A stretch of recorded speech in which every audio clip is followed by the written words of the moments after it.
Para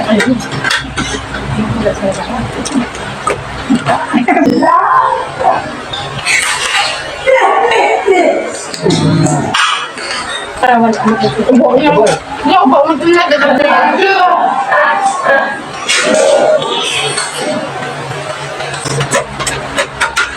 Pwede.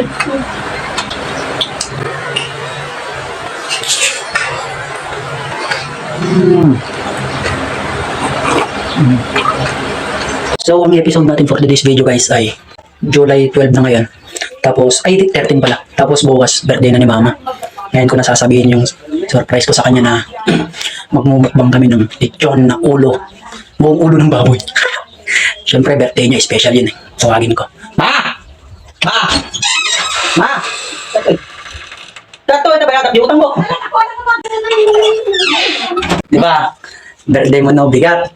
Imbakan sa nakatingin niya mo na eh. Awang. Awang ba? Awang kinagdalo mo. Di ba? Birthday mo ito bigat. Wala pa ka ba ako nga ito?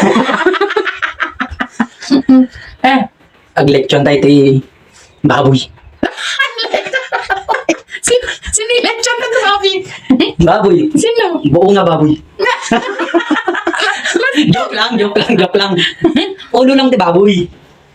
Ulo nga di baboy. Oo. Ag-lechon tayo, ano kahit mo? Kanin tayo ito yung hindi karayan. Piknikin tayo, mukbangin tayo ito eh. Sige, pagpilik ko. Ano to eh? Hindi yung rood. Agpiso ka rood. Di ba, birthday mo itong bigat? Ang mga rood. Ulo ti baboy, oh. Magkumporme, karayan lapan. Karayan latan. Yan ti, aguray lang ha. Siyempre, ang alahan lang siya, nagtrabaho na. Nagtrabaho na, naggodwa kami. Yan, dapat ito mas malupit ito. Di ba, pasok ni ate. Oo. Agudwa kami tabayad na niya. Ano makaumay? Ang pweso nga rin. Tapos, hirap tayo ng gas na ibalasig. Ingkang baskon. Alamin ito natatong bigatin. Bigbigatin tayo. Eleksyon tayo toy. Tapos, ng eleksyon, ipantay yung karayan. Ha? Tapos ginatan. Napalutan mo. Di eleksyon dito. Gamit uling ito, di ba? Ha? Eleksyon tayo dito. Kasi ka, ano kaya mo? Kasi ginatan. Yayin, ulo lang di baboy ngayon eh. At kinabukasan ay maaga akong nagising dahil excited na akong kunin na yung ililitsyon naming ulo ng baboy. At ayan, paalis na akong ng mga sipi dyan. Ayan na, agpapababa na ako dyan. Andyan na ako kila Uncle Nardeng. O ayan, nagpalig ko na ako. Ayan na.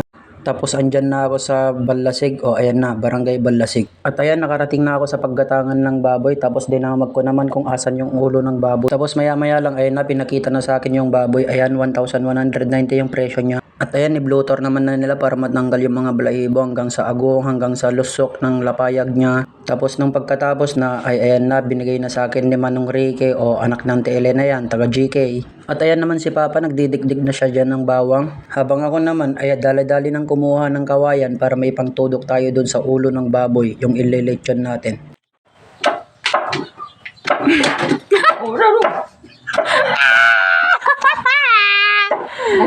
At ayan, pinagtulungan na namin dyan ni Papa dahil may hirap palang tusukin. At hanggang sa ayan na, simalpot na sangiwat ng baboy. Tapos ayan na, nag-times up na ako dyan dahil ngiting tagumpay na yan. Tapos ayan na, pinahiran ko lang ng toyo yung buong mukha niya hanggang sa kabila, hanggang sa lusok ng agong niya, hanggang sa abot ng lapayag. Ayan, sasampa na namin dyan dahil excited na ako at mabisbisin na ako. At ito na po yung updated sa ginagawa namin na lechon.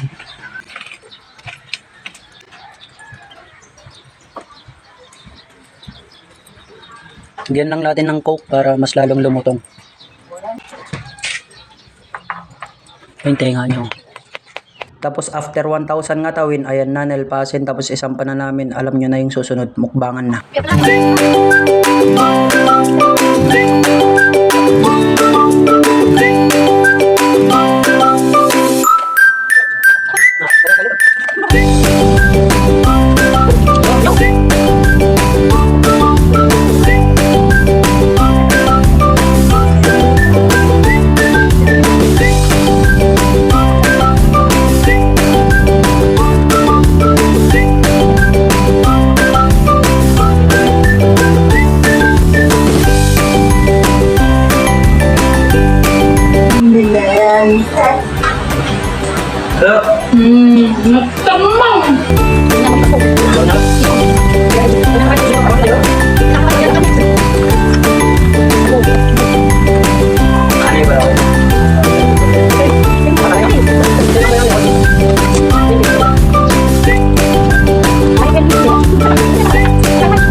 lang.